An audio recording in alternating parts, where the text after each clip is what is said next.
Belum banyak maksudnya.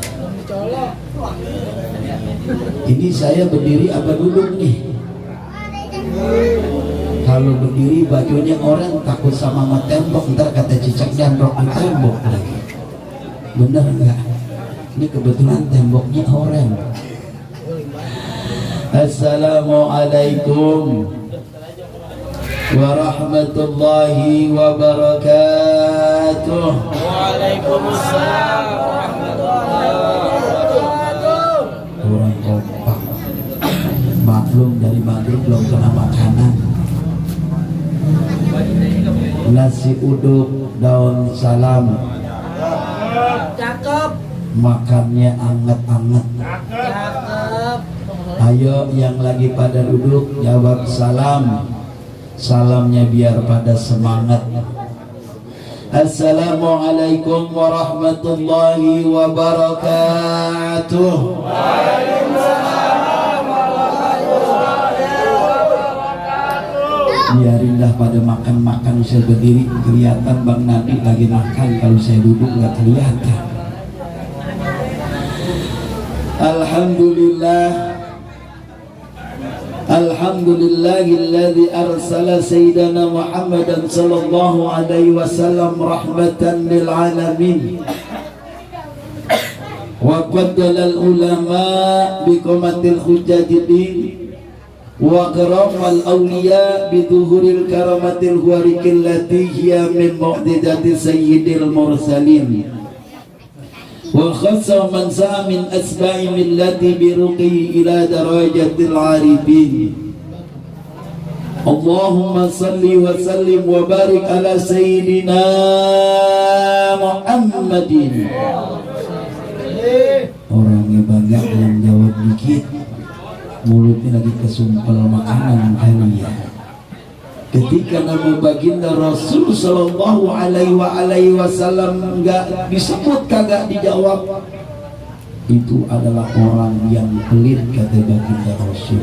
Orang pelit, buntut korek, kutilang kalau katanya. Mau kata begitu. Allahumma salli wa sallim wa barik ala sayyidina Muhammadin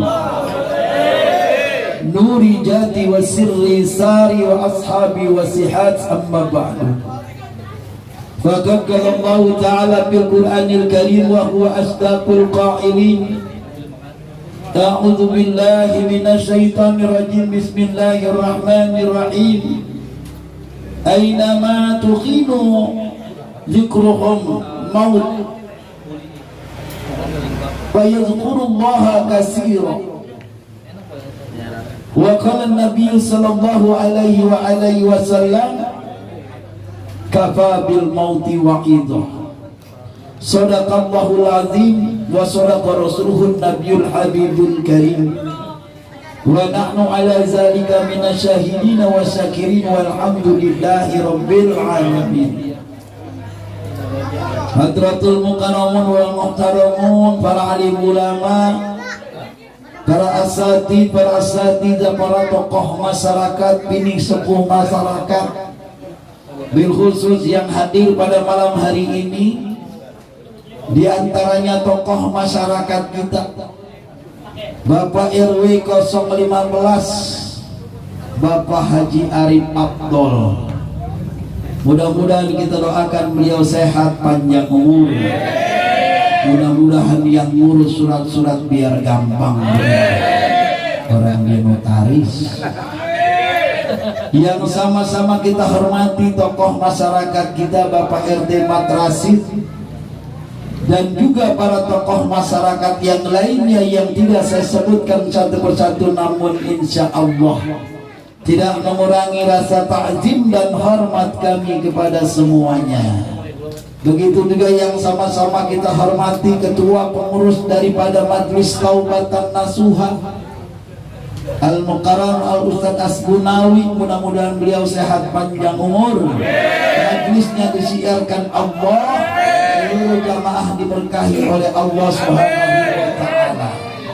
Begitu juga tentunya organisasi yang ada di Kemandoran yang selalu ingin mempersatukan Kemandoran ini menjadi tinggi daripada martabatnya.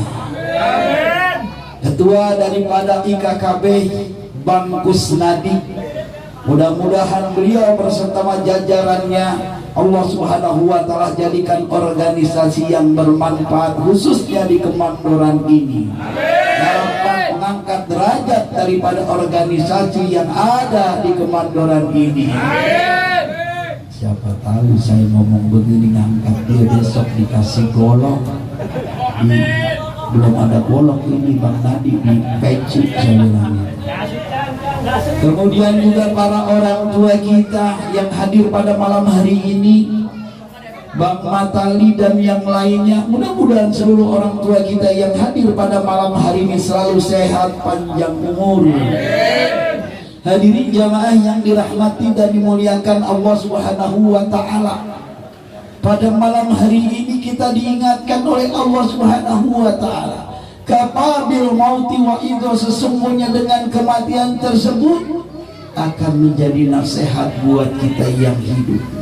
Kalau malam hari ini kita kumpul di sini, dari malam pertama ke satu, kedua, ketiga IKKB kagak datang, keempat, kelima, keenam, ketujuh, rupa-rupanya alhamdulillah 7 hari dilaksanakan yang namanya takziah, pembacaan daripada surah Yasin, zikir, tahlil, tahmid, dan doa dibaca sampai 7 hari. Kira-kira kalau 7 hari dibaca yang namanya surah Yasin, zikir, tahlil, tahmid, dan doa, kira-kira dikabul kagak sama Allah? Insya Allah. Inilah yang tentunya dilaksanakan oleh keluarga dengan tulus ikhlas karena Allah dalam rangkaian mendoakan almarhum. Apalagi pada malam hari ini telah kita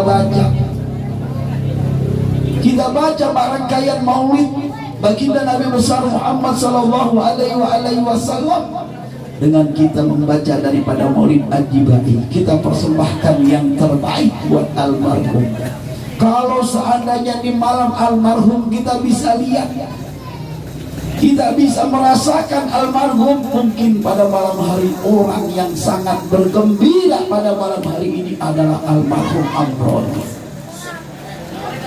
Bergembira dia, alhamdulillah ya Allah, di malam ke-7 ini seluruh para keluarga, anak, istri, tetangga, para tokoh masyarakat berkumpul di tempat ini dalam rangkaian mengirimkan doa. Bahkan sesungguhnya di malam ketujuh, jenazah mayat yang ada di dalam kubur, sesungguhnya di malam ketujuh ini jasad semuanya hancur. Hancur jasadnya. Yang namanya kemarin kita udah membuka yang namanya salah satu hadis baginda Rasul sallallahu alaihi wasallam. Ya bunayya, kata seorang ulama, Luqman berkata kepada anaknya, ya bunayya inna nasla salasu aslas. Hai anakku, sesungguhnya tubuh bagian manusia terbagi menjadi 3 bagian. Sulusul lillah, sulusul lidini, sulusul lidud. Ma huwa sulusul lillah? Ma huwa sulusul lillah paruhu, wa sulusul jasadi jasadu, wa sulusul dud jasad. Seorang ulama Luqman berkata kepadanya, sesungguhnya jasad seorang manusia ketika dia wafat maka akan menjadi 3 bagian. Yang pertama, ruhnya akan kembali kepada Allah. Kemudian sepertiga yang kedua, yang kembali kepada dirinya amalnya. Dan yang ketiga, yang terakhir, waslusudud, sepertiganya dimakan oleh ulat yang ada di kuburan. Kira-kira ada yang berpikir kagak tentang bagaimana nanti ketika kita masuk ke alam kubur, kalau seandainya kita tidak membawa yang namanya amal kebaikan, kita tidak membawa amal ibadah kita selagi kita ada di alam dunia ini.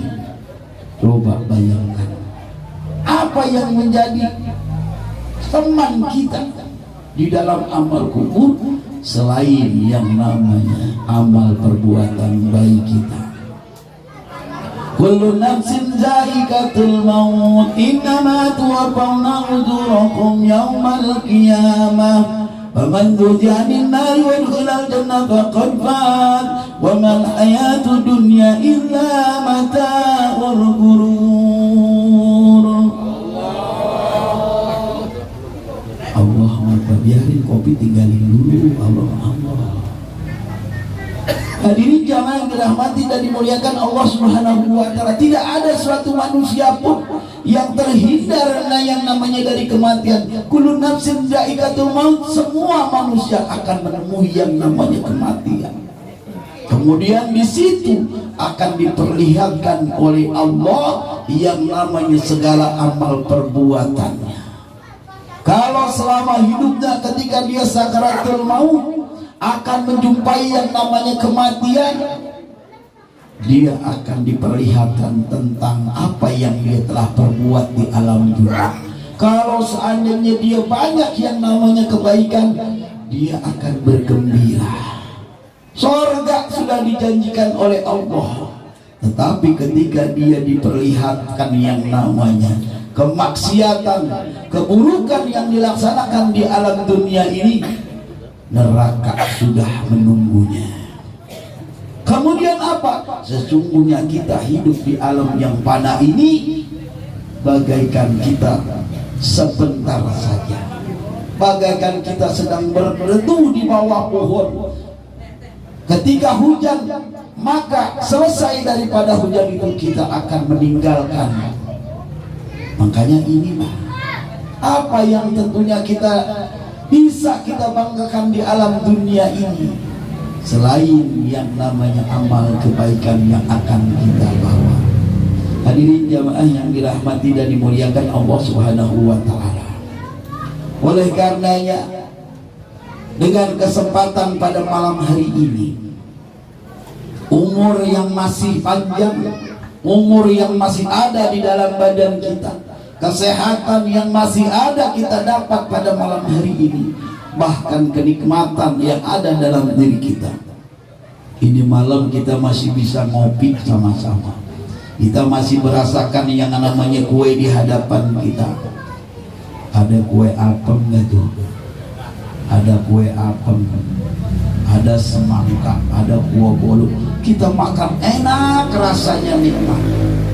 Itu kalau badan kita sehat. Makanya di dalam suatu hadis dikatakan, ini saya nyanyi boleh apa kagak? Lagunya Bang Haji Oma Irama.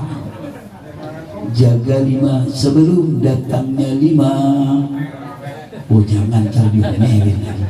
Kalau Bang Bondol mau udah goyang-goyang aja dia. Di sini dikatakan di dalam suatu hadis, Igtanim khamsan qabla khamsin. Jaga 5 sebelum yang namanya datangnya 5. Ini sebagai penasehat buat kita. Yang pertama, sigharaka qabla safrik, faradaka qabla sufrik, sababaka qabla haramik, ghinaka qabla farqik, hayataka qabla mautik. Ini jadi yang pertama kita diingatkan dengan pada rangkaian pada malam hari ini, kita diingatkan gunakan masa sehatmu sebelum datang masa sakitmu. Kalau kita lagi sehat, kita nggak mau kumpul di dalam suatu majlis. Kita yang namanya ke musola udah paling segan. Ketika giliran sakit gigi aja dah. Masya Allah, ya Allah, kapan sini gigi sakit? Kapan disehat nih gigi? Kalau baru cabut, ya Allah. Kemarin ada dokter di daerah pos pengumben, cabut 2 gratis 1 jadi 3. Kalau ada yang mau, iya dokter.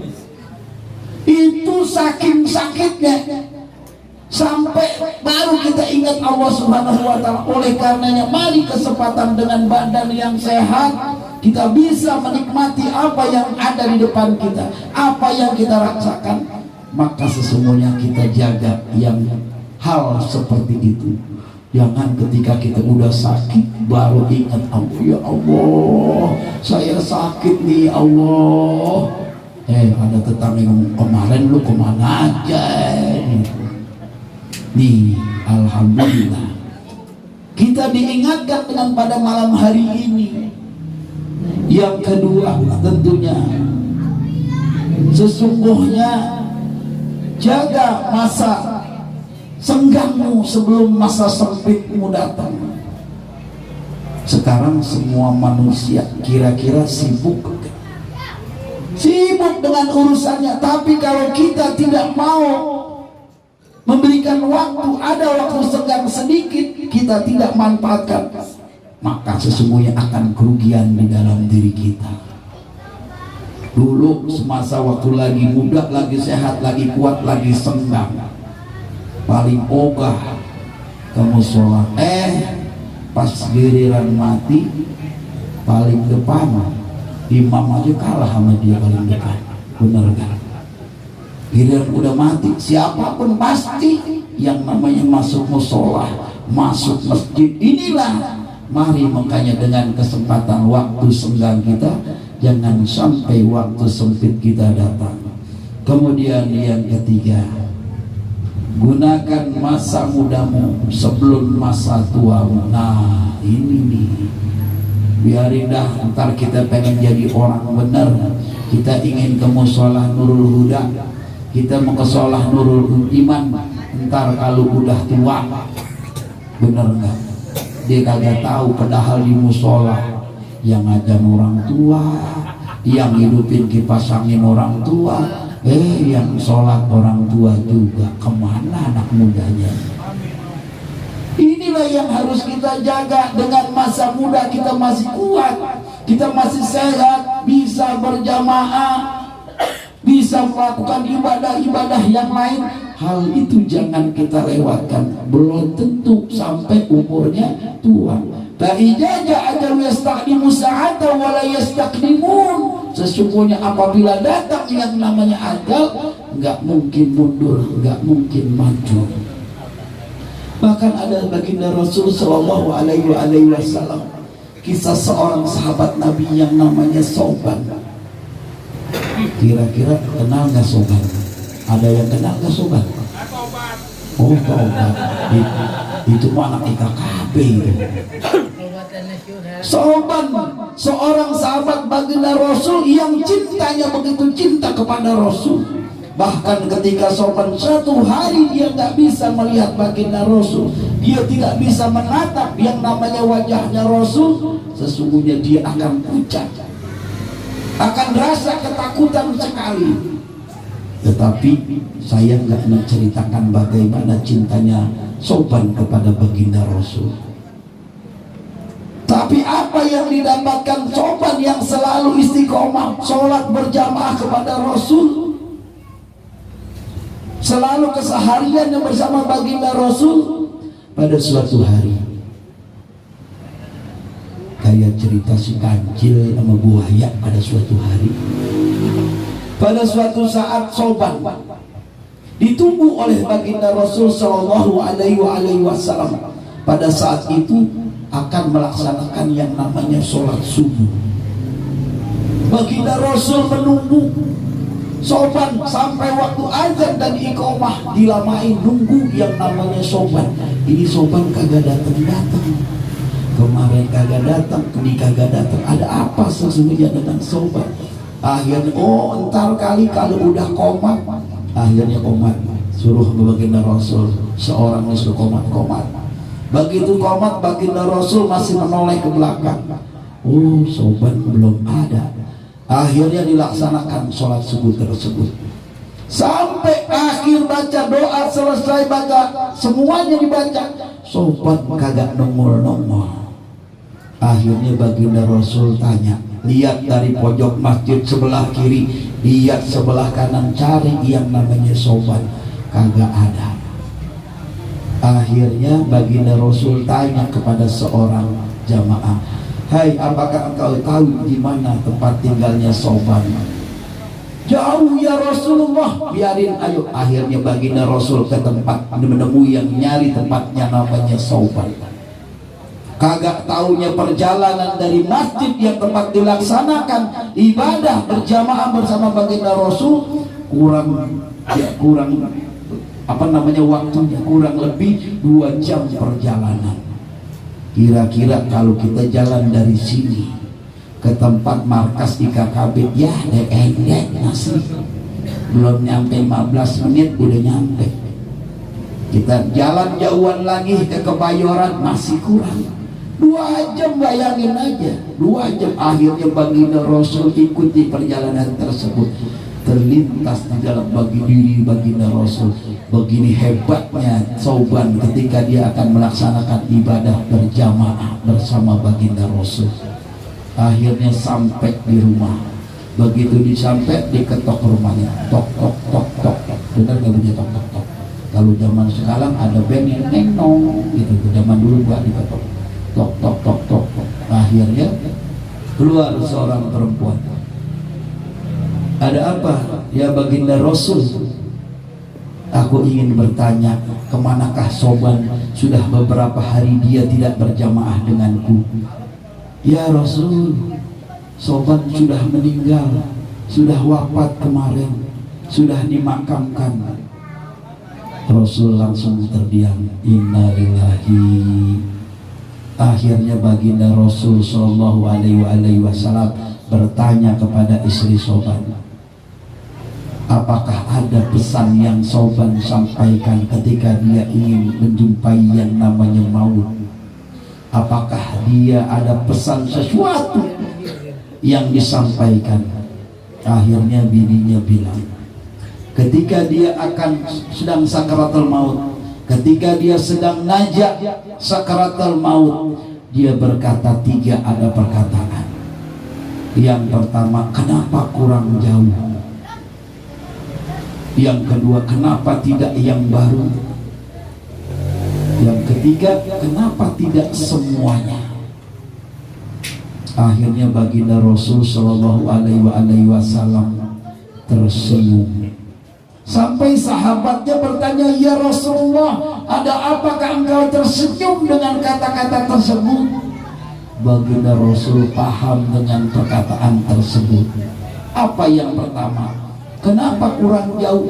Sekarang perjalanan dari rumah Sauban ke masjid 2 jam, kurang jauhnya. Ketika Sauban sakaratul maut diperlihatkan bagaimana perjalanan Sauban 2 jam menuju masjid dengan pahala yang begitu banyak. Sampai akhirnya Sauban berkata, kenapa kurang jauh? Kalau kita benar nggak, dari sini masjid Darussalam cari yang dekat, ke komplek TV aja dah yang dekat. Tetapi Sauban ketika dia wafat diperlihatkan dengan pahala yang begitu banyak, pahala yang begitu luar biasa. Akhirnya terucap dari mulutnya, kenapa kurang jauh? Kemudian yang kedua, kenapa bukan yang baru? Ketika Sauban sedang melaksanakan ingin berjamaah perjalanan, dia bertemu dengan seorang tua yang rentak. Dengan dinginnya malam, dinginnya di waktu subuh, orang tersebut sedang kedinginan. Sauban ketika dia ingin berjamaah dengan baginda Rasul, dia rupanya pakai baju 2 lembar. Yang pertama, baju yang bagus ada di dalam, baju yang kurang bagus ada di luar. Akhirnya dikasih oleh Sauban baju yang luar, baju yang kurang bagus. Dikasih lihat oleh Allah begitu mulianya Sauban beri dengan baju yang kurang bagus, baju yang lusuh, dengan pahala yang begitu luar biasa, yang begitu banyaknya luar biasa. Akhirnya Sauban menyesal. Makanya ucapan yang kedua ketika keluar dari ucapannya ketika sakaratul maut, kenapa tidak yang baru? Nih, sekarang jujur, kalau kita punya baju yang ngasih tetangga, ngasih teman yang baru, apa yang jelek? Nggak ada orangnya apa nih? Yang baru apa yang jelek? Yang benar. Nah buktinya kemarin ke Palestina yang jelek-jelek dikirim, yang tetangga kebakaran kasih yang jelek-jelek, bener nggak? Ini kalau kita di situ perjuangan Sauban dikasih lihat oleh Allah dengan kasih baju yang kurang bagus, akhirnya dia menyesal sampai keluar di mulutnya, kenapa yang kagak lebih baru, kenapa yang kurang bagus? Yang terakhir, yang ketiga, kenapa tidak semuanya? Pada saat itu juga orang tua tersebut dalam keadaan lapar. Sauban bawa yang namanya 1 potong roti. Akhirnya roti tersebut dibagi 2, separuh buat orang tua tersebut, yang separuh buat dia. Ketika dalam sakaratul maut dikasih lihat dengan sepotong kue, Sauban keluar dari ucapannya, kenapa tidak semuanya? Dengan pahala yang begitu banyak, dia menyesal di dalam sakaratul mautnya.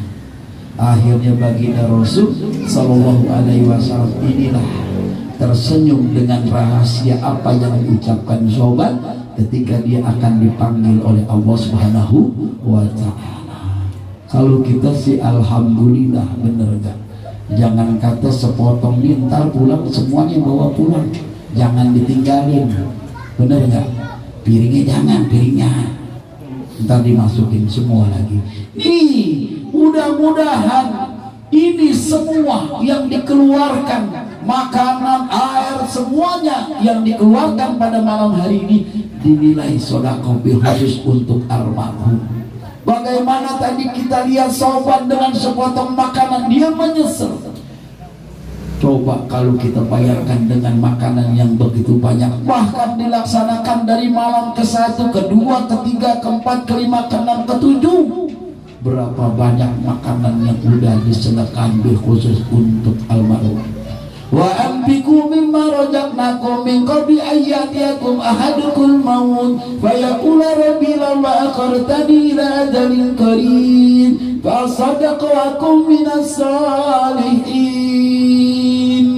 Allah. Sesungguhnya yang kau keluarkan sedekah, yang kau keluarkan dari sedikit hartamu, ini akan menjadi sedekah. Tetapi ketika dia sudah meninggal, dia akan berkata, ya Allah, berikan aku kesempatan hidup, walaupun sesaat, walaupun sebentar, aku akan bersedekah, aku akan beribadah, aku akan berjamaah, akan aku berkumpul dengan orang-orang baik, maka masukkanlah aku ya Allah menjadi golongan orang-orang yang soleh.